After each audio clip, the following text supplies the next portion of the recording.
the Shin Pads. Ladies and gentlemen, welcome to the Shin Pads. This is our Thursday show. We had one on Tuesday. We spoke NPL, and now we come bearing gifts. My name's Josip Herzog. This is Adem Ulutash, and today we have a very special guest by the name of Chris Gleeson. Chris? Welcome, guys. Thank you. Chris Gleeson is a Football Victoria commentator. He has joined both of us many times with the headsets, and the best part about Chris Gleeson is he brings his own audio interface system and headset. We all feel like professionals when we I when we feel like a commentate. professional coming here with this setup, boys. when we commentate with Chris Gleeson, we always feel professional because So- it's always an extra. There's always something extra going on.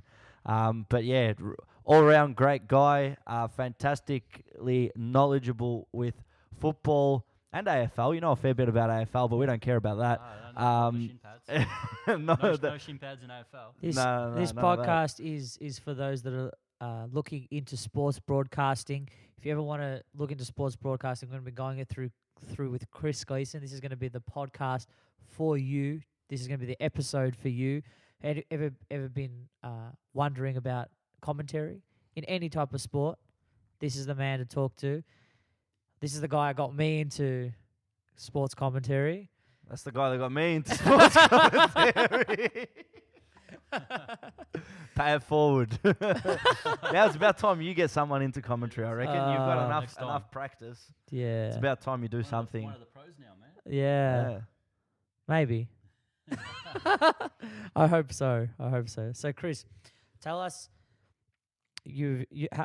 how long have you been involved in the sports broadcasting business, and how what made you get into it? It was basically I had a bit of an injury playing football. I was lucky to play the first season at Craigieburn City when a new club joined in, I think it was 2014. Had a bit of an injury with shin splints and stress fractures in my feet. So that sort of took away the playing side of things as a hobby.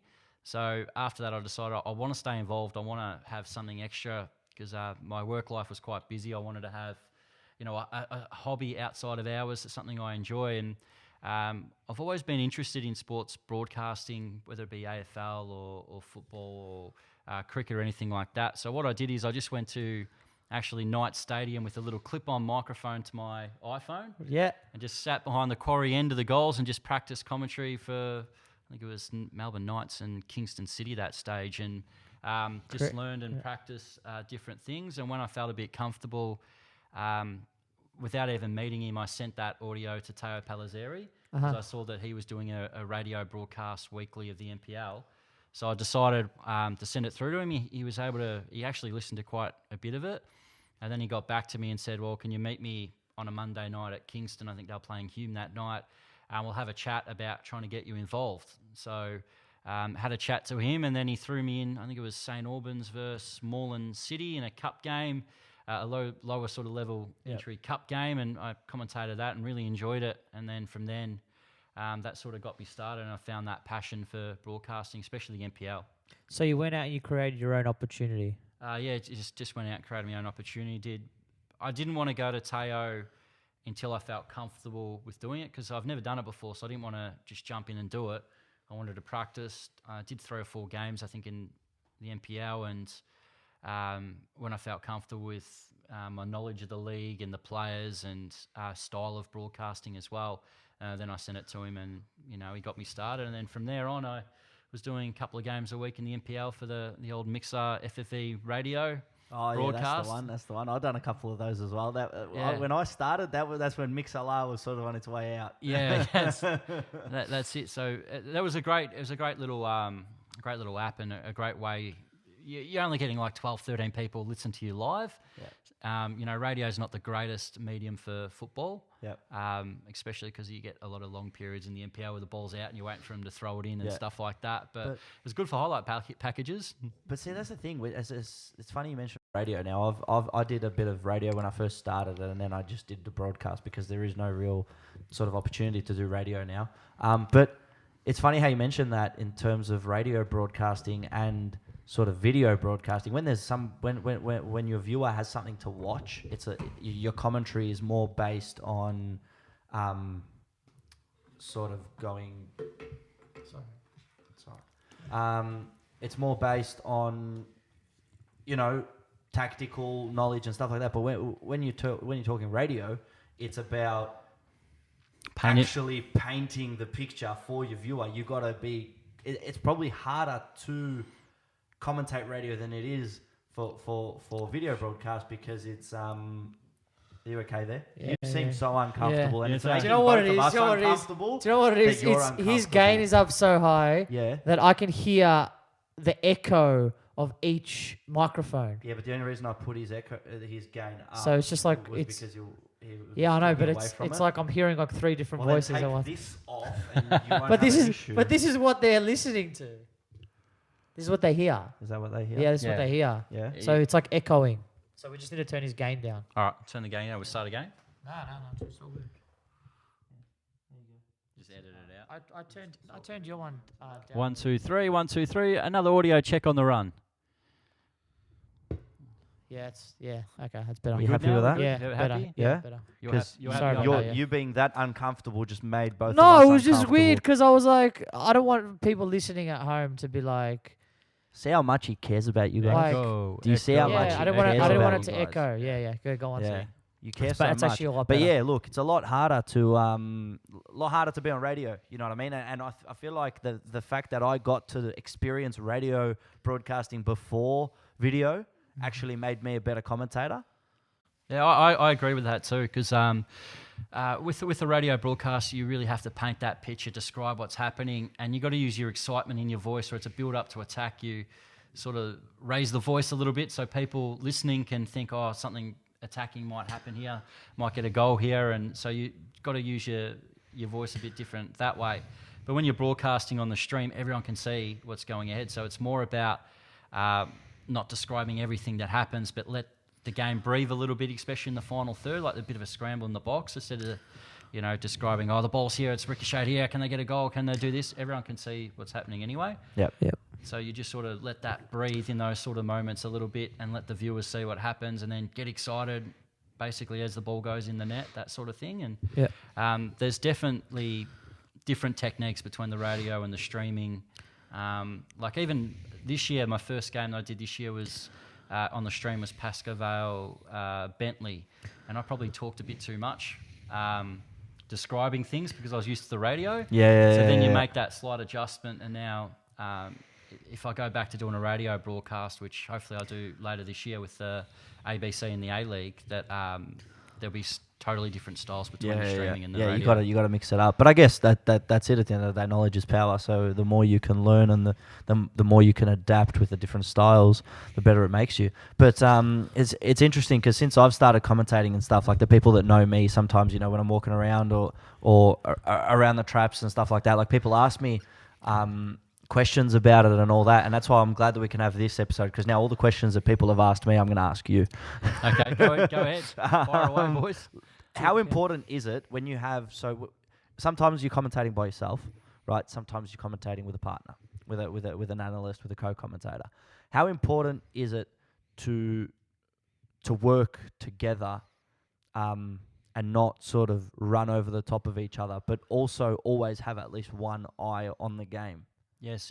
Well, the one thing that I learned pretty much straight away is when you commentate with somebody, you don't look at that person. Your eyes are always fixated on the game. So you're talking and the other guys, so you never make eye contact with your co-commentator, or you try not to unless the ball's out or something. Yeah. Always try to keep your eye on the game, because we know in football things can happen so quickly. A ball, gets cleared or blocked, and they're on the attack.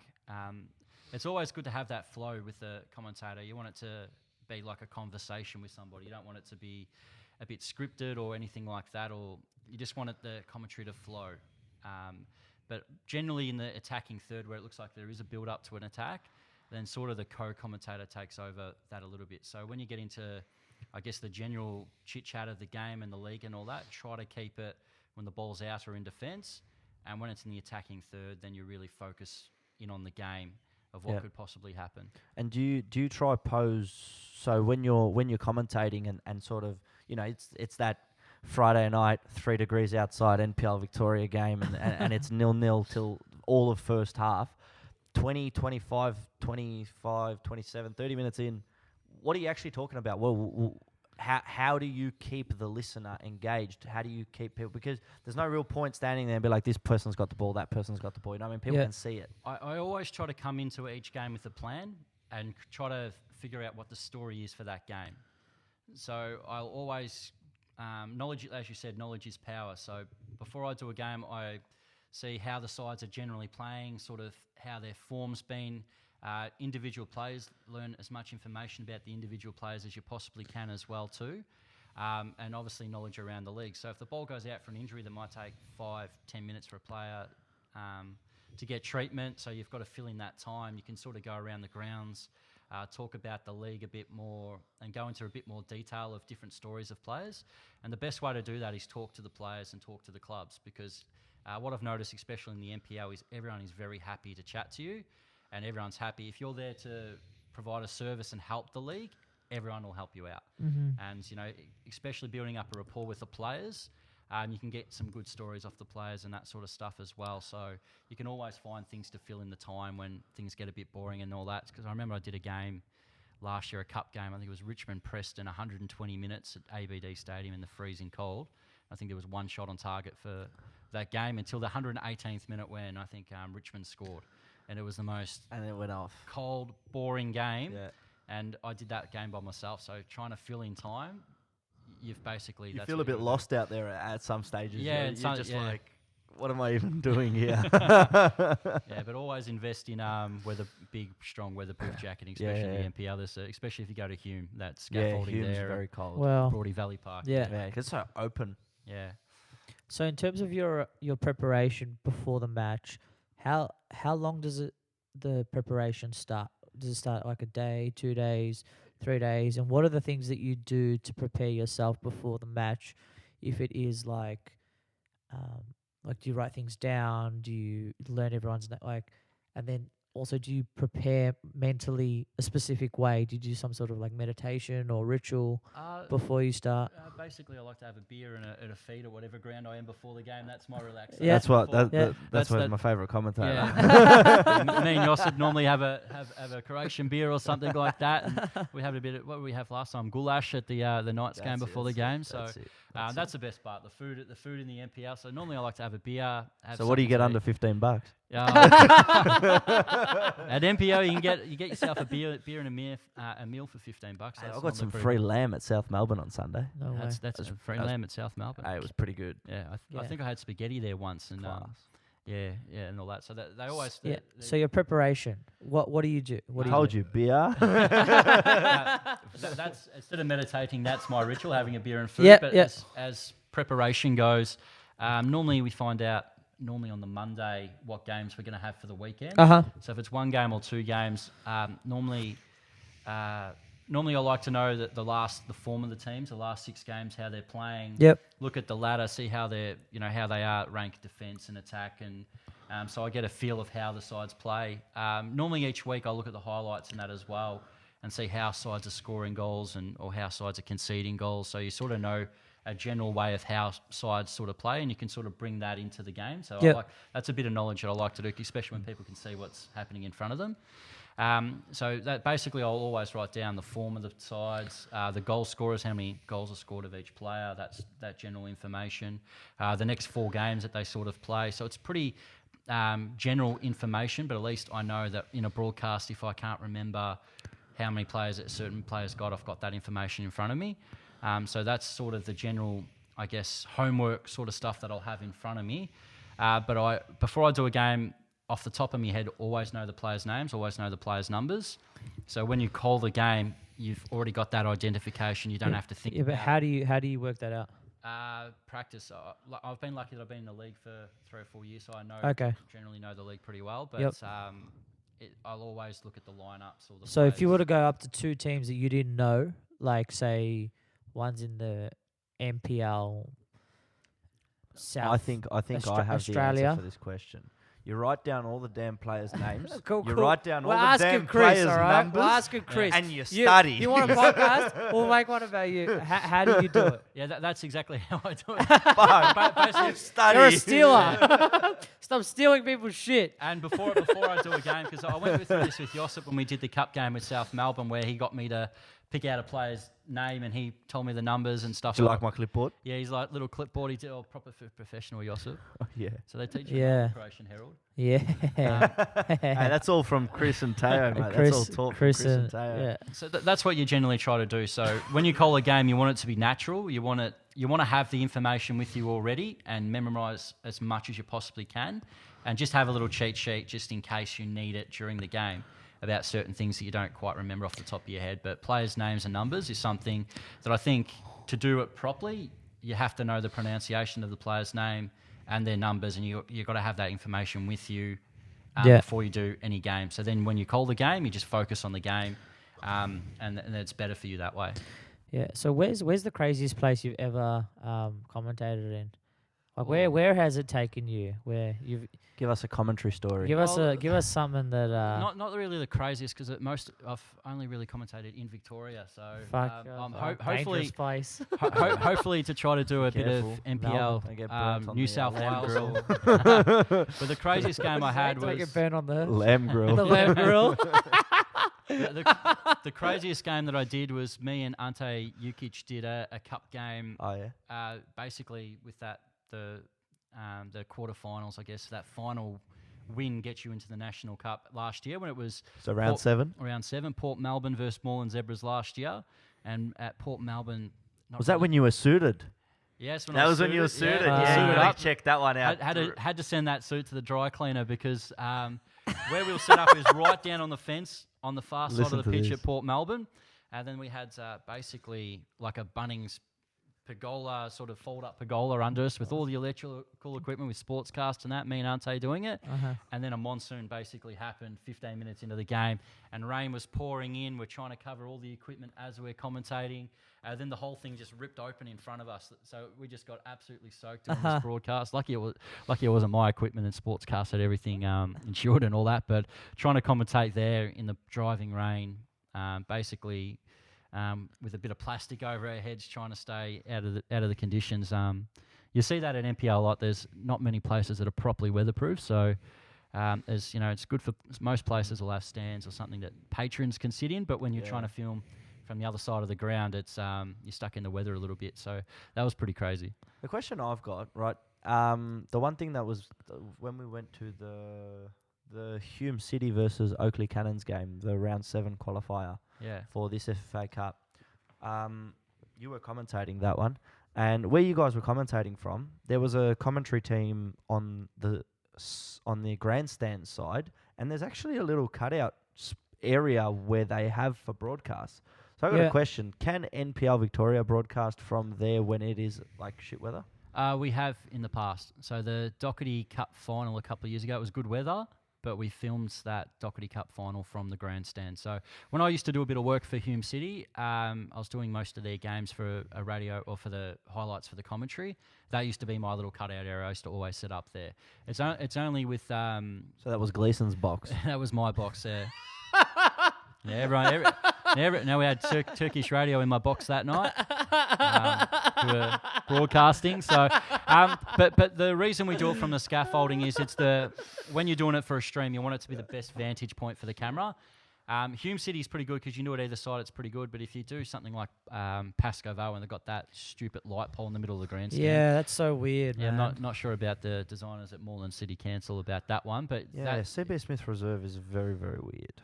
it could have What's been an with amazing those- ground. It's like the poles are like that, and then they go diagonal. Somebody was drunk. You know when what they were does me as designing well? It Yeah. is. I don't know what you think about it, but Epping Stadium, what's with all the fucking mesh fencing? Oh, I don't know. Like it's just I mesh fencing everywhere, man. Like Yeah. there's not a place you can sit Yeah. where you can see the whole ground because you got to look at it through some fencing. Like It's I strange. don't know who does. You're an engineer. Like What are you who doing, gives these mate? people Yeah. jobs, man? It's Whittlesea and Moreland Council, man. I don't know what's going on there, but you can see the people at Hume, what they've done with ABD Stadium. They must be a lot better out that way. But Yeah. but that's crazy because it's been like Broadmeadows, that for a long mate. It's the time. new Yeah. Hollywood. Nah, Yeah. dude, they got a really good council, man.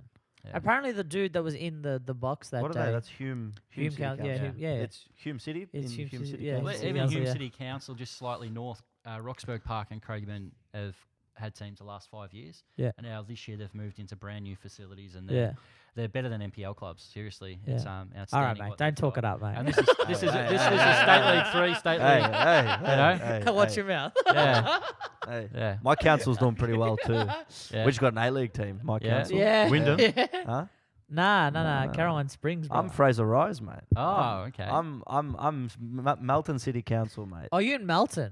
It's Melton City Council. That's true. what we It is are. true. Yeah. It is true. And we've got Caroline Springs George Cross now is their Oh. name. Wow. And Western United It's training great. right across my house. And You down the should- road we've got you Spring dude, Hills you go as down well. there, have a kick with I was there on some Gulam. No, I was- not yet. I was there on Sunday. I was doing refereeing, and there was all these like Maltese guys just sitting there, and they're like, "We did it!" It was so funny. They're like adding up the facilities. Yeah. Oh, so good, man. I've heard some good things about it. Like I've heard some great things about it, but I've heard some horrid things about it too. Yeah, there's Something about some type of yeah. dugouts that were meant to be built there, and they didn't build them correctly, Really? or they Really? didn't build them at all, and they were in the plan, and then there's like this big. Doesn't surprise me. But Melton's better than Brimbank. Melton is Oh, way. Brimbank's the worst. Brimbank Brimbank's is the worst of fucking all. dismal. I know man. that because of the time I've spent at St Albans Saints Dinamo. They were dude. supposed Welcome to to get. the shin pads where we just slate cancels. Yeah. Yeah, fuck Fuck- you. Fuck, build a new swimming pool. Hey, St Albans Saints have been. They Oh, were man. supposed to get lights built in because they want to do like Saturday night games. Yeah. Never happened, bro. They Never were supposed to get lights by the end of May. Have they finished the synthetic there? Or did they build a synthetic? No, it wasn't a synthetic. They redid The they ground did at the the top. they The did the top, ground yeah. at the top, but it's Yeah. not synthetic. Oh, no. okay. They don't have lights either. That ground. I remember. Well, they were training on there supposed to with get. no They were lights. they're supposed to be getting new lights and everything. Yeah. They did a pledge. They had a government grant. Well, Everything. Hume City Council, But we've already got our lights at I- Craigieburn City. We're ready to go. Brimbank City Council, mate. My baby hosts at Craigieburn City. They're doing well. Yeah, they're they're doing doing really well. They stay 3, yeah. Yes, promotion. Craigieburn City. Yeah, Craigieburn. Are they in State 3 Northwest? State 3 Northwest. Well, then they're Yeah. not going to get promoted. Not this year. Not this This year. is the first year they haven't been. They won't. This be is promoted. because They got a this good is team. you They know got a whose good team. season this is? This is Laylaw and Strathmore. Really? Strathmore split and Laylaw, mate. They're killing it up the top. Really?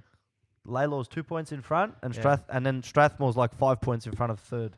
All right. So let's go back to back broadcasting onto because it. we're going. Because we've hung shit on the councils. Yeah. Now we're back. You should always hang shit on councils. Yeah. Always. Always. Because no matter how good they do, they still do shit. So You pay your rates. You're allowed to. I don't slate pay it. no rates. Fuck that. your parents do. So why are you getting into, like, what is your aspiration for this? Why are you pursuing? Honestly, I thought about this when I started and finished in the first year and the second year. Basically, I just enjoy it. I like being around the players. I like being around the clubs. There's some great people in the NPL, so I love doing the NPL for that reason because I enjoy going to the games and it's for me it's fun. Aspirations wise, I was very lucky. I got given the opportunity to call an A-League game a couple of years last year.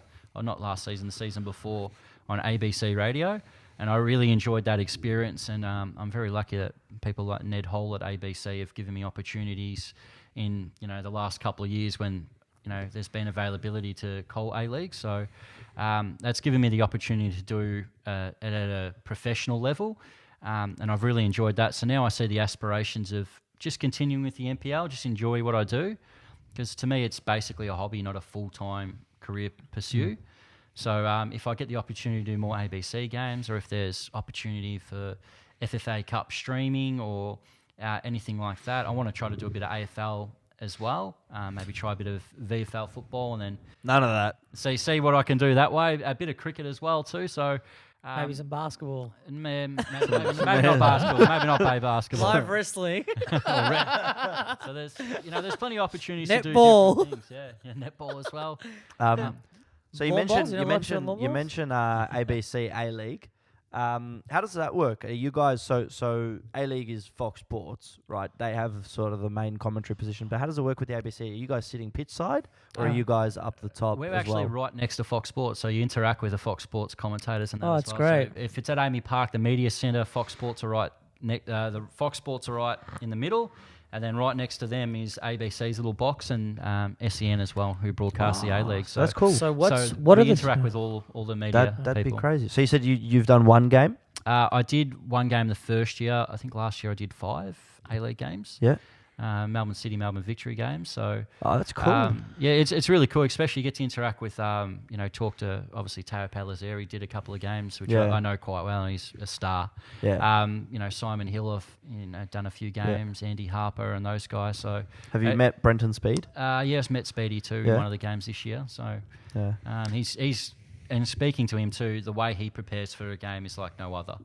He goes to a game, he's got like 6 pages of information. He pulls aside the media, managers the teams, and he knows all about the injuries and the players. He knows all the information. Mm-hmm. He's like a journalist. He goes. I know he does some articles and all that for Fox Sport as well. But his knowledge and the way he does things is incredible, and it's a great standard to look for at a professional level, because he does AFL, he does a rugby as well, so he does quite a few sports. I don't know how they do AFL. I'm so mesmerized by how they do it, because it's What do you mean? 38 players and you're knowing all their names and also the touches.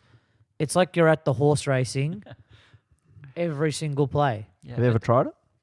Have I? Yeah. No. Do you know how many? There's actually, and I've been told this. I actually found this out when I was like 16 years old. There's actually so many leagues. Stop fidgeting with the damn thing, because that's why it flies away. All right. All right. And then? There's so many opportunities. Can you right? fucking speak? Do your I'm job. trying. I can't. Oh, no. I can't hear it. Oh, it fucking I can't hear fell. it. I can't hear Oh it. shit.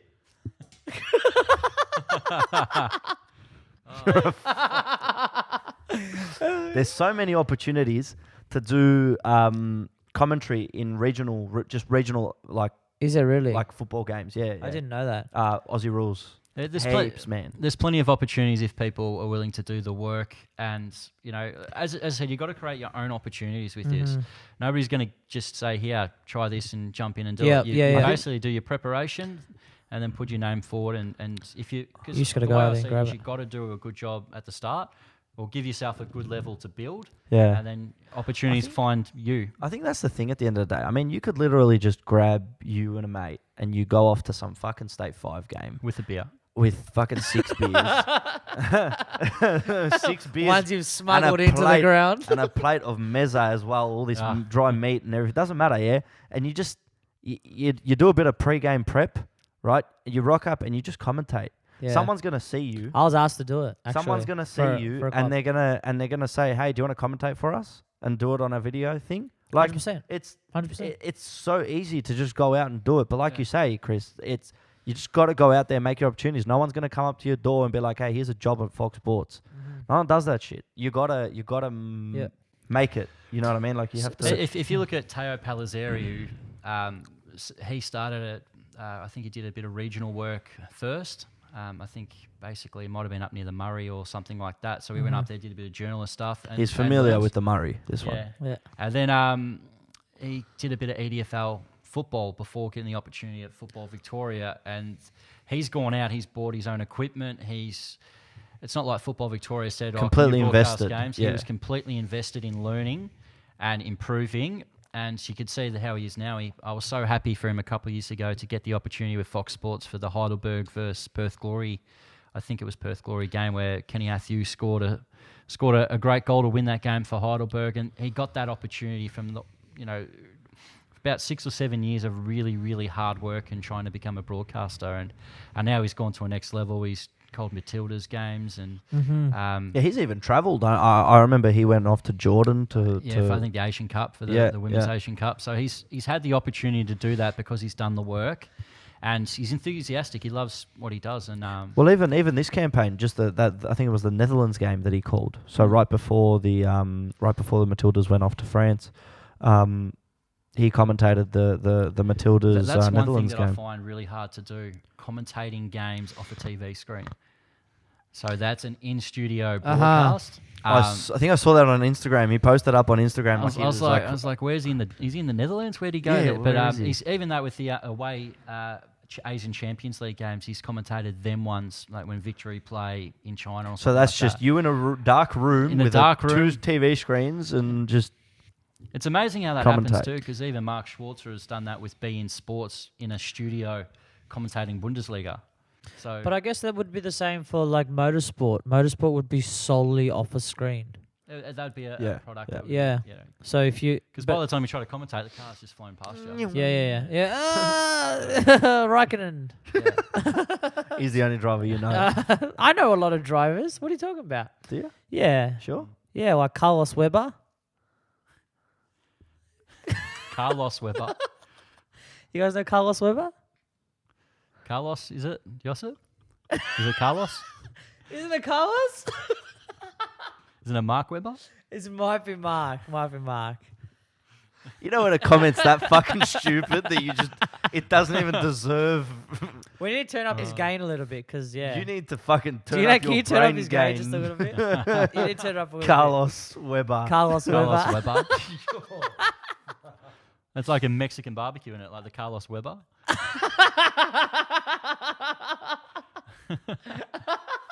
Somehow Mexicans always get brought up on this show. Yeah.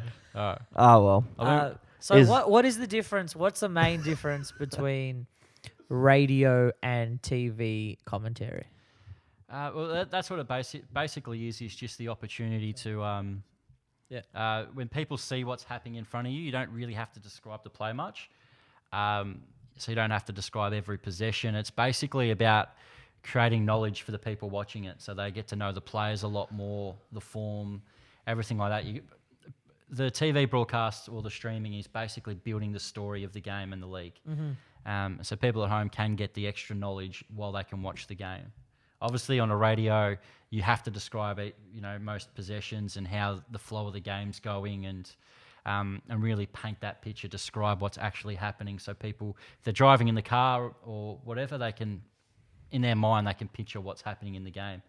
So there's definitely 2 distinct styles between the 2. Lots of people, when they start, especially Josip does this, he keeps saying when he commentates. So did I. I did that at the start too. It's How did you get over that?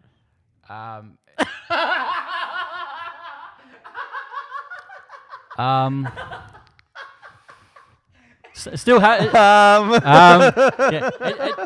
it can still happen time to time. But when I colleague, I used to do it quite a bit at the start. I don't do it nowhere near as much now. So I still do it a little bit here and then. But that's the thing. You got to basically know what you're going to It's say. different with the commentary. Like It's basically a speech little thing where you're thinking in your mind and your voice just says it. So in a normal conversation, it quite happens quite often. So when you commentate a game, it's something you really got to be mindful for and try not to do. Yeah. I can't really give many tips on how to stop it, but the best way is when you're talking to people in conversations, try to stop it completely. So if I'm talking to you guys, I'll try not to say Fair enough. If I'm thinking, I'll just stay a bit silent, know what I want to say, then say it clearly. Okay. So As well as So do you have anything else to add on to that? that's it, mate. With Can I add something onto that? No. Sorry.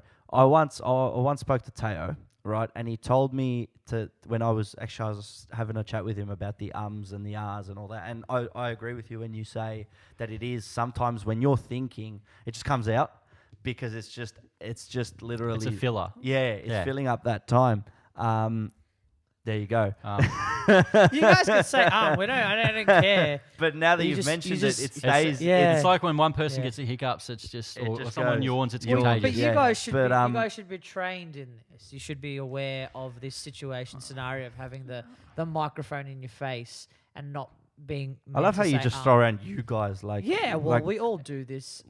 It's you're included, yeah. I don't say Yeah, you do. Teo You just don't know the players' names. Teo Palazzari was a great help for a lot of people when he was in charge, because he did a lot of the commentary, so he would be able to help us with little things and watch back and give us critique the way that we're doing things and help us out a little bit more. At the moment, it's more self-taught. You've basically got to go and do your own thing, and that's you why don't really get feedback now. Do you think? Days Do you anymore, think that's better? But do you think we develop our own styles? But you need somebody according to you need somebody to sort of curate. point you into the right direction if you're heading in the wrong.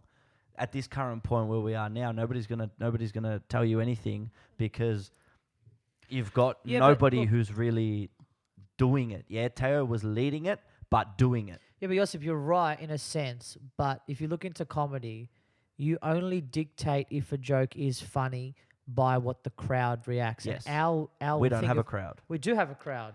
We have a big crowd. We've got a big audience of 3,000-4,000 people, or 8,000 people per video. So we've got a crowd, and they do comment on our thing, and they do respond to good commentary. But who are they? But that's just what I'm trying to say. You can commentate a game, Hume City versus Melbourne Knights, right? And some angry fan who is not happy with the way the team's gone is going to jump out at you for making a comment against his team, and he's going to say that you did shit commentary. Yeah, but there's a difference. There's a difference between a comment like you don't, that, and there's a difference between someone that's actually taken the time and actually analysed what you're saying and giving you correct feedback. But you don't know the difference. You do know the difference. You don't know the difference. The best way I found it when I started, obviously I was lucky to have Teo for a couple of years to sort of learn off.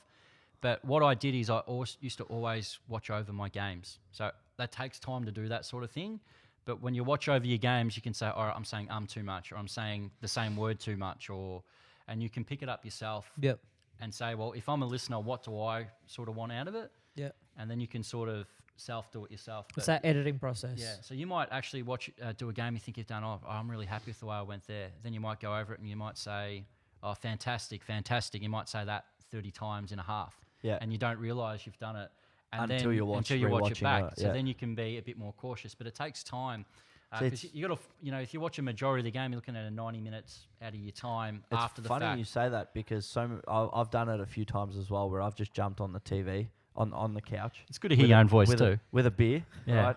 I've jumped onto the couch. It's and so because cringy, I got man. a smart TV, right? You load up the smart TV, you load up YouTube, you just type in NPL Victoria, and you just watch the game. You're just watching, you're re-watching yourself, what you're saying and stuff like that. You just sit there, listen to the game, listen to yourself, and have a beer, you got the tissues right next to you. Every 10 minutes.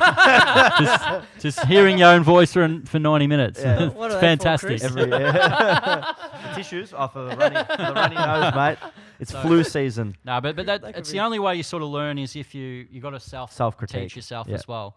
So there's always, you will get feedback of certain people and that as well, which is great. You'll get feedback of the viewers, which can be biased. It can be good feedback as well. You can get it all. I know I think a goal against Heidelberg, I got a bit excited. It was a good goal. And then I had a couple of comments from Heidelberg people saying, why are you getting so excited? Why are you being biased against my team? And then Heidelberg scored 5 minutes ago, and then they changed their whole persona of it. So, you're going to get passionate fans and that as well that might not like some people might just not like the tone of your voice. So I mean, people. I remember I commentated. I think it was round 5, round 6. It was I think it was Melbourne Knights versus Bentley, and I did it with Teo Palazzari. And there was a highlight package that got thrown onto YouTube, and Teo was the caller, so commentator A. And I was the analyst, so I was commentator B. And there was a comment it was one comment on the YouTube highlight package, and the comment read, commentator A is fantastic, comma, commentator B needs to realise that he's not cut out for this. So there you go. And I've been telling him so many times. That's what it said. He's the one who sent it, wasn't it? I don't know. He used an alias and he's just gone after you. Probably. It's commentator B, man, he's shit. Yeah. Don't worry about that. And that's what the comment read. And I read it and I laughed. And I'm like, it's funny that somebody takes the time to actually write something like that. And then it's like I actually sent it to Teo, and he was being like supportive. He's like, don't worry about it, whatever.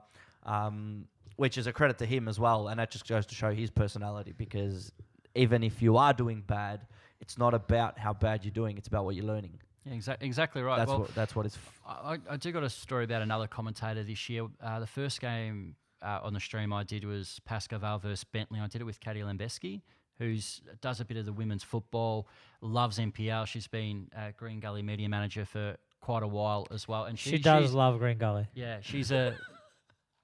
Just like Joseph and Knights. she really is quality. And the first words, closest to home. I did an intro with her for the game, and the first time, as soon as somebody realised it was a female commentator, she got all these bad comments on Facebook. No. And straight away she saw it, and you could tell that it affected her. As you could understand, she was a bit nervous trying to do this for the first time, like in the NPL on a stream. Yeah. You just got to fight it. So then I'm just like, don't worry, like trying to, because we're on air, you couldn't really say it to her, just don't worry about it. And then as the game went on, she got more comfortable and she was outstanding. I've commentated with Katie. She's pretty good. Yeah. She has a very good flow in her voice, and she in terms of talking, like, and this is what I was going to say before when Teo was helping me. He said, think about the last thing you want to say. So if you start a sentence, think about how do you want to finish this sentence? And then just go towards that. Yeah. Right? And that'll make the flow of your sentence and what you're saying better. And I started to take that on board, and it did help me in terms of commentary, because when I'm commentating and there's a goal, right? If you think of the last sort of couple words, how you want it, what tone you want to finish it with, you sort of just naturally lead there. Yeah. So it works a lot better. But yeah, it's really good when somebody can help you along the way. Because you'll always find these little tips you don't know, because as we are talking, we're self-teaching ourselves this sort of as well. So if you get somebody like Teo or somebody else that knows the media game and the commentary, it's very, very helpful for us, because you're always going to find little tips that you don't know, or you can try something different. At the end of the day, we all want to improve, and we always want to do the best possible broadcast that we can do, and we want to make it exciting. You want to make it enjoyable for people watching at home, because I know in other states, I've spoken to other commentators as well, there's been a couple that have tried and haven't known the information on that, and people can just turn off the stream if they think the commentary is not informative, or they think it's a bit harsh or something like that. People will just either turn the volume off or just flick off the game. So you want to try to keep people entertained so they can sit and enjoy the games. But in saying that, our platform is not one that people have invested in. Our platform is only one that people have the choice of switching it on or switching it off. They haven't paid a subscription, or they haven't paid for the league. So yeah, it's free. That they don't expect as much from us, but people are more than likely just to scroll down, because it is just a YouTube or a Facebook thing. Yeah, so if you see it on Facebook, people will 30, 40 minutes if the camera works good, if the audio's okay, if they're happy with their commentary, if the game's a bit exciting, people will stay on. So I've spoken to a lot of people there, the 4 factors that really keep people watching a full game or watching just little bits and pieces. Yeah. So that product is really important. I guess this is where that preparation that we're talking about comes into hand. If you're like Brendan Speed, who's got 6 pages, right? Yeah. If the game's boring, it doesn't matter. You've got shit to talk about. Yeah, exactly. You can talk about the ladder. You can talk about top goal scorers. You can talk about yellow cards, red cards. You can talk about, transfers. If you know this stuff, you can talk about it, and then you can engage your co-commentator, and it becomes a conversation. Well, the reason people are watching NPL is they enjoy the NPL. So they want to be informed. They want to know about the league. So if the game's a bit quiet or whatever, as you say, you can go about different stuff about the league as a whole, and people can think, oh, I didn't think about it that way, or now I know about this. And you can always engage that way. I mean, we've started conversations mid-game so many times where we just start talking about things, and we don't actually play-by-play for a good 5, 6, 7 minutes. Yeah. But nothing happens. You can do that on a broadcast radio. It's a lot difficult to do that. But on a broadcast where everyone can see what's happening, that's people are happy just to watch the game. Yeah. So. Can you tell us about there's no better way to say this, like when you're on broadcast just shutting up. Like, tell us about the art of being quiet. Like, when is it that you should be quiet? How much should you be speaking? Tell us about silence in the match. I don't think there should be long periods of silence. It's conversation flow. So, as the game goes, always be talking, but don't describe everything that people can see. That's the difference. So you can talk about the game or talk about certain players and stuff like that. If the ball goes out for a corner, it takes 30 seconds for them to go fetch the ball into a corner. You have a bit of silence, that sort of thing. But generally, you just want the conversation to flow throughout the game. Not long periods of silence, just general flow. Attacking third, describe the game a little bit more. If it's passing in midfield, so say, occasionally just say, Webster, he's passed to Exidius, that sort of stuff. There's a bit free in the midfield because people can see that. Mm-hmm. But not generally just go pass to him, sort of stuff. You just, especially broadcast, let the game breathe a bit. Yeah, that's what I mean. By making the game breathe, are there things that you look for specifically that you do not speak during? Well, I like to do, if it's a bit scrappy in the box in the build-up for goal, I won't get too excited about saying, the ball's here, it's ricochet, can they get a shot away, can they do this sort of stuff. So you build it. So you just build it up a little bit. So, maybe there's a chance here for Altona. Can Altona get a goal out of this? Uh-huh. And then let's sort of let it breathe a little bit. And then if a shot might happen or it gets blocked, and then you say that sort of stuff. That's generally how I like to do it. Yeah. I don't want to just describe every single thing because people can see that. And you have to talk, things happen so quickly in the box when it's ricocheted and that you have to talk really, really quick to describe it all. Yep. So basically, the ball's in the box, the cross comes in, it's deflected down. Can Altona get a goal here? And then sort of let it flow a little bit. The shot's blocked. He curls it into the top corner. You can sort of just let it breathe a little bit. Yep. Or Barnes is one-on-one with goal. So here you go, Brendan Barnes, in on with the goalkeeper. Can he score? And let it breathe, let the shot sort of happen, and then it goes in or it's blocked then. So it's basically that let the game breathe a little bit. So I know we've spoken about this next thing that I'm going to say, but I want to ask it. I want to put a scenario for you, and I want to know what goes through your head when you're commentating. So Sakia gets the ball, gives it out to Zinni, right? And Zinni's about to cross it in. Where are you looking, and what are you looking for? He's about to cross it in. If I looked at he's about to cross, basically if the ball goes out wide and I think, in a couple of touches you can get a cross in, I'll look to the box to see who's in the box. What do you do when you look at the box? What are you identification of players and see where they are, because you don't want to just follow the play. The cross comes in, the header comes in, it might come a bit quick. The player's got his back turned to you, so you might not 100% know who has scored. Yep. So I like to know, all right, the ball's out wide, I see Zinni's going out wide, just say against Knights. He's got Bryce, he's got Sewell in the box, and he's got Boland and, Valentini in the box as well, like that. So I know that they're already in the box, so when the cross comes in, I've already identified the players that it could go to, and then you generally won't make a mistake with misidentification of players. Well, it's a lot easier to identify when you've got to identify out of 2 instead of out of 7. But mistakes, and same thing with corners, you try to identify who's made their way into the box. So the attackers, they might have 5 players in the box. Try to identify those 5 players before the cross comes in, so then you know who it could possibly be. And also in games, some players look similar if you don't see their number. So it's always good to see what type of boots they are. So the player's got different boots on. You might find 2 players that look very like the Ricabene boys. Like if you can't see their number, like Anthony Giselle and Ivan Grgic. Yeah, exactly right. I was just about to get onto that. So in that cup game. Mistakes still do happen. I paused and I was sure it was him, so I went with it. Yeah. But I still made the mistake. So mistakes still happen with that, and Josip cleaned it up straight away. But then FFA used that clip as their highlight for the game. So I was in a weird position there because it was such a big goal, right? It was the 4-2, and it sealed the game. That was the one that sealed it. And I knew who scored because I saw it, right? But I guess that's the thing with. I remember I looked at you, and I was trying to hope that you would give me a hint or something like that. But because you're live on there, you can't it's so really. Quick you and can't really say just happening.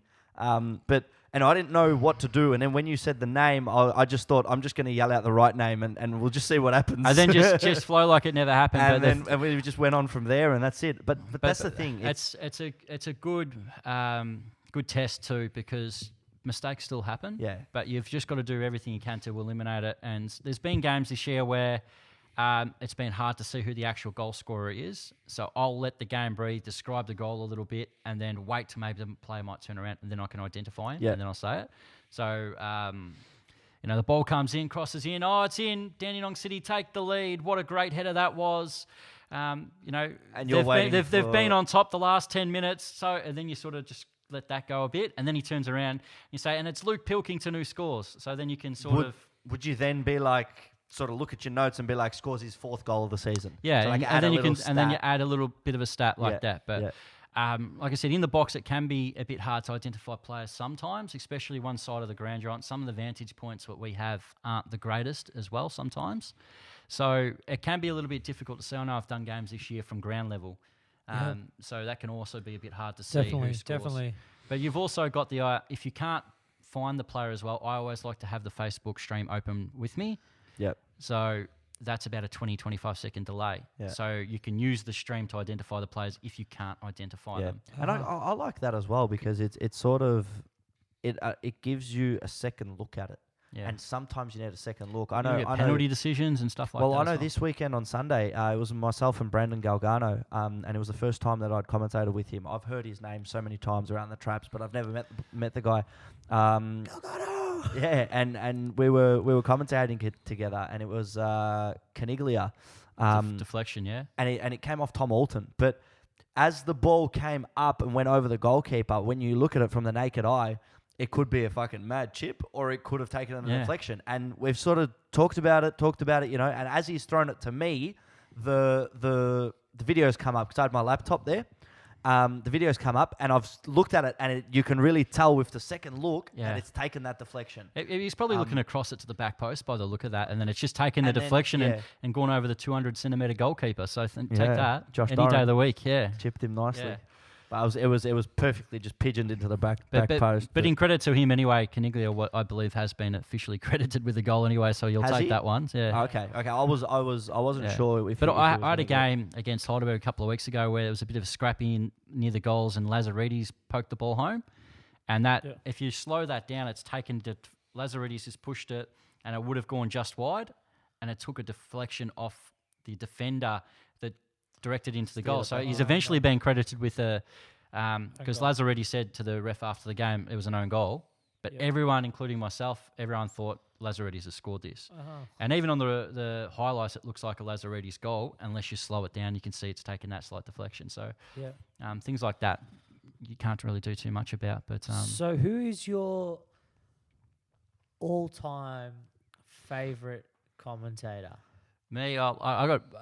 When I really got interested, it was AFL, and I think Ian Robertson, who used to do Friday night football in the 90s with Bruce McAvaney. Robbo was excellent. Like, he used to, if he thought an umpire made a poor decision, he'd say it. He would just, that's good. He would just say it. Where Bruce McAvaney's correct world. Bruce McAvaney's just trying to, but it's a tough decision, and Robbo's like, no, he shouldn't have paid that free kick. And then he's like, come on up, we're playing Aussie rules, and he would just, he would be himself. He'd be exciting to call the games. I really liked him. Rex Hunt was another one too, with all the nicknames and all that. I loved his radio broadcast with AFL. Was Rex Hunt an AFL dude? Yeah, he was. Really? He did a lot before he started kissing the fishes, and that used to be a premiership.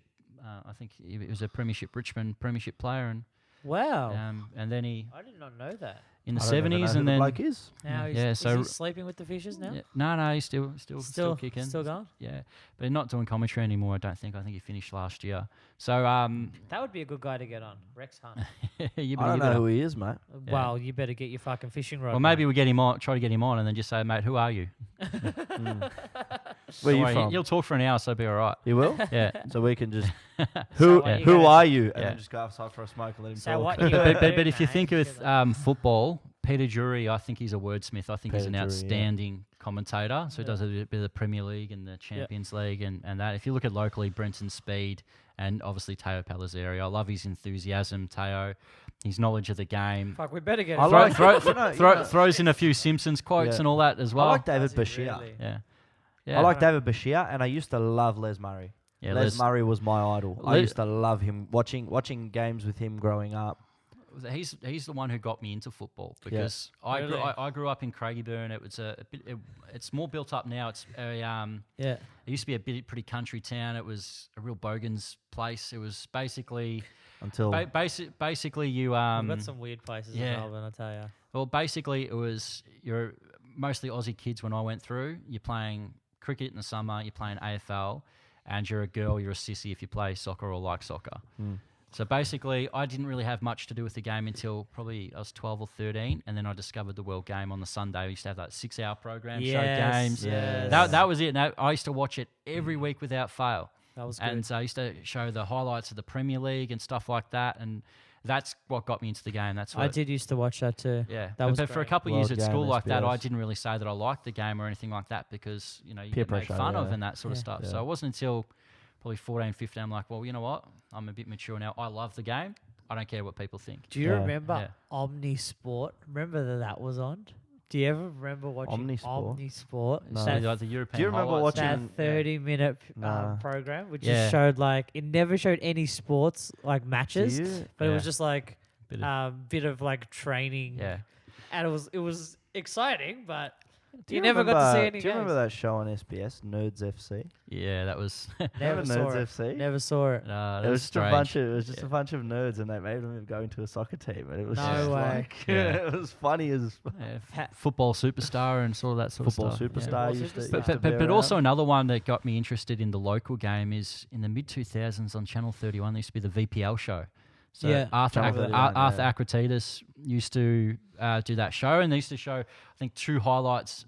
It used to be on the Wednesday night, so they used to show 15-minute highlights of 2 games and play that on the Wednesday. And that was when I found out about Preston, clubs like that, Faulkner Blues and all that sort of teams. Frankston Pines. Frankston Blues. Pines, yeah, Essendon Yeah. Essendon Royals at the Calabria Club and stuff like that. But the thing about Arthur, his son's playing the 20s at Port Melbourne, so next time I do a Port Melbourne game, I want to try to get him back doing Do a you bit know of who commentary. else's son plays for Port Melbourne in the Resis? Yeah, well, it's pretty easy to see with the blonde hair, eh? Oh mate, Young Hurd's son. yeah. Who's this? James Hurd's boy James, plays James 20s. Hurd is at every single. We're going to see him at Port. James Hurd. We're going to Yeah. see him on Saturday. James Hurd's son Yeah. plays for Port Melbourne Yeah. Sharks. Take that, 20s. AFL. Yeah. Take you lost that. one, didn't Take you? that. Yeah, exactly right. Well, That's what you get for doing all those drugs. We gotta keep it moving at this current point. We may be able to get back to the commentary stuff, but last night there was something on Fox Sports. We had the FFA Cup round of 32 draw. I know Artem didn't watch it because he doesn't watch fucking anything in regards to football. But did you watch it, Chris?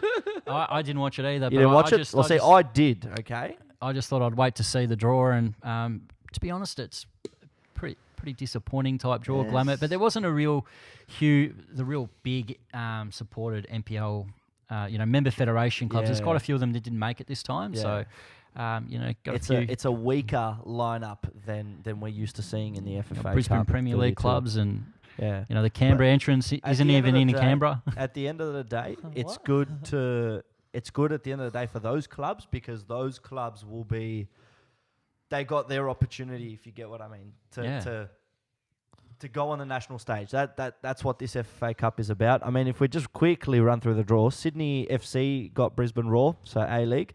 Perth Glory is with Western Sydney Wanderers, and Melbourne Victory versus Newcastle Jets. That's the 3 A-League games. Melbourne Victory would be happy that they got finally a home game. Our first Victorian team that was drawn, Hume City, are away to Tigers FC. Now, Tigers FC are from New South Wales? No, they're the ACT. they're the ACT entrance. ACT. So they play in the ACT competition, but they're actually, I believe, about an hour outside of Canberra. So they're one of the regional teams that play in that NPL system. Interesting. So So it's not the worst away trip for Hume. Actually, I saw a little video that Hume posted that they had on their Hume City scoreboard. They had the draw being done, and the players are out there training last night. And then they, while they were training, the draw come through that they're going to head off to Canberra. And I think a few of them were disappointing. They were hoping for somewhere a bit warmer, like Magpie Crusaders up there on the Whit Sundays or something like that. It's like Make go out a make a holiday out of it, huh? So I think this is the 9th draw that Hume City have had in the FFA Cup, being the 4th time that they've qualified. Yeah. And this is the first away trip they've had. They've played every game at home. They've been lucky. Wow. That's crazy. So this is the first time that I think Hume they'll are win. away and first time the Victory are home. I think Hume will win. Well, South Hobart drew Marconi Stallions. So Marconi Stallions, an ex-NSL club, back on the Marconi. national stage. Adelaide Olympic, Floret Athena. That's a Greek derby there. Magpies Crusaders and Coomera Colts. Now, Coomera Colts are I'm not going to say the worst, but they're the lowest division team out of all the FFA Cup teams. So it'll be very interesting because Magpies Crusaders, they are a Queensland NPL team, but they're very mid-table. Towards the bottom end of the mid-table. Yeah, they're really struggling, but one of their gun strikers has just come back from injury and scored a few, and they finally had a win on the weekend. Yeah. So they might be a little bit stronger, but I reckon you could see probably an upset like that. Maybe might have a Brisbane Premier League side in the final 16. Yeah, there's going to be some interesting games. And then you got Olympic FC versus Bayswater City. Moving on to the other side of the draw, St. George versus Sydney United. Sydney United, another ex-NSL club, back on the national stage. Darwin Olympic versus Edgeworth Eagles. Now, Edgeworth are a team that have been around the trap in terms of FFA Cup. They've had a few. This is their third, fourth time in it. I believe they're 4th as well Fourth too. time? So they're Yeah. Northern New South Wales, been one of the stronger sides. Daniel McBreen's played there the last couple of years, so they've been a real strong team in that smaller NPL. And the one that interested me largely, and I had a laugh when it happened because I thought it might happen, just as a joke. FC Bulleen Lions versus Moreland Zebras. So the two NPL 2 Victoria teams drew each other. Now, is that good, bad, ugly? I don't know. Well, you finally get on the national stage and you get drawn against a club that you're going to play a couple of times this year ago anyway, which play just around the corner. So it's they'd probably be disappointed, but they also would see it as an opportunity for a 50-50 chance to get to the final 16. If they got an A-League club or a stronger NPL club, They would have lost. it would have been 100%. likelihood that they wouldn't have gotten through. So to get a NPL Victoria NPL 2 side into the round of 16, that's still a good result for Victoria, but as you said, not a glamour tie. Yeah, it's very interesting though because both teams are in the race for promotion. Moreland Zebras are in the West. The NPL 2 West currently, as it stands right now, the top 5 of 10 are within 3 points. Right, so it is so close with 8 games. I think NPL 2 has 10 games to go actually, but it's sort of like with both teams, fighting for promotion, and then this game sort of turns out to be like a final for them because the chances of them drawing anyone in the round of 16 is most probably going to be an A-League team or a Marconi Stallions or a Campbelltown City or you know what I mean, like a bigger team. You know what I mean. So that may be.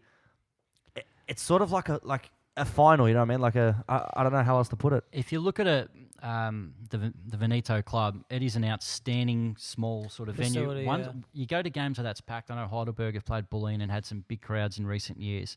If you go to that ground when it's packed, it's probably one of the best in the NPL because it's so compact and the atmosphere is incredible. So if they can get a big NPL club or they can get an A-League club at the Veneto club on the synthetic, and I agree, it is a fantastic venue. I just don't like the synthetic part. Yeah, I just think why have a synthetic? Like, I think they had drainage problems. I think where they're situated and what's around them that they couldn't drain the ground properly. Yeah. Look at Melbourne Knights, no drainage. Yeah, but with the trees and it sort of dips down on either side, there's no way to really drain the ground properly. If they get a heavy downfall, they're stuffed.